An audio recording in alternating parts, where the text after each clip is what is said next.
As we move into Genesis chapter 6, the tone of the Bible begins to shift in a serious and heavy way, because what we are about to see is not just individual sin or even family-level brokenness, but a picture of an entire world that has moved further and further away from God, reaching a point where darkness is no longer hidden, but has become normal.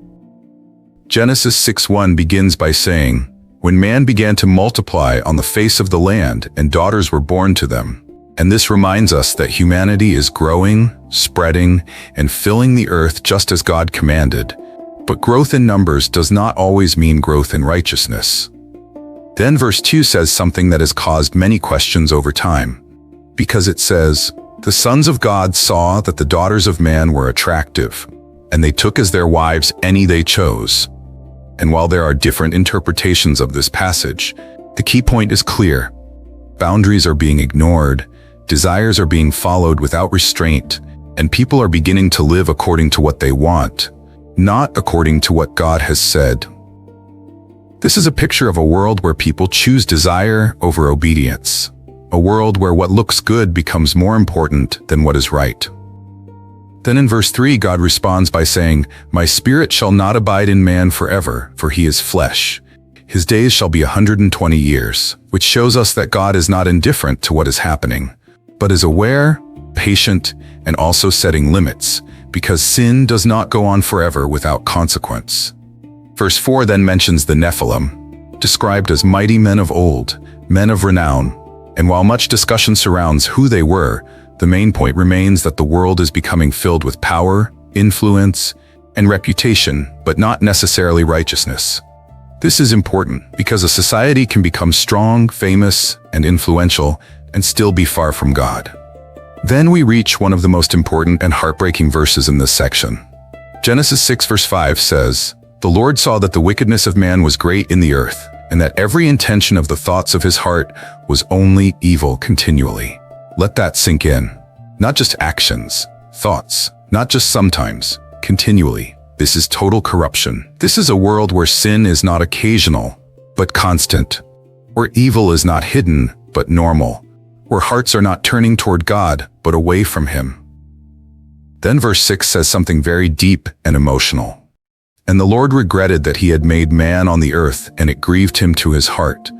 This does not mean God made a mistake. It means God feels the weight of what has happened. It shows us that God is not distant from human sin. He is affected by it. He is grieved by it. Sin does not just break rules, it breaks relationship. It grieves the heart of God. Then in verse 7, God says, "So the Lord said, I will blot out man whom I have created from the face of the land, for I am sorry that I have made them." Now we see the seriousness of judgment. The world has reached a point where destruction is coming, not because God is harsh, but because sin has fully taken over.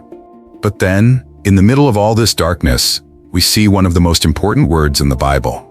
Verse 8 says, "But Noah found grace in the eyes of the Lord." That word "but" changes everything. The world is corrupt. The world is filled with evil. The world is heading toward judgment. But Noah is different. He finds grace, not because he is perfect, but because he turns toward God. This is hope in the middle of darkness. This shows us that even when the world goes in one direction, a person can still choose another. Now let's step back and ask the question we always ask. What does this show us about God? It shows us that God sees everything. Nothing is hidden from Him. It shows us that God is patient, but not passive. He allows time, but He does not ignore sin forever.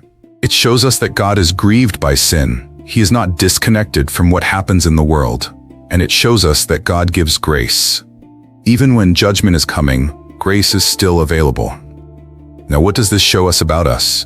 It shows us that sin can spread across entire cultures. It shows us that following desire without boundaries leads to destruction. It shows us that the human heart, without God, drifts toward evil. But it also shows us something powerful. You do not have to follow the crowd. Even when the world is dark, you can still be different. Even when everyone else is moving away from God, you can still move toward Him. And maybe this is where it becomes personal, because we live in a world that often feels similar, a world where right and wrong can feel blurred, a world where people follow what they feel instead of what is true, a world where darkness can seem normal. But Genesis 6 reminds us of something powerful. God still sees, God still cares, and grace is still available. Noah did not change the whole world, but he walked differently in it. And that made all the difference. In the next episode, we will go deeper into Noah's story, and we will see how God describes him and what it means to live differently in a world that has turned away from him. But today, remember this. Even when the world turns dark, grace is still available.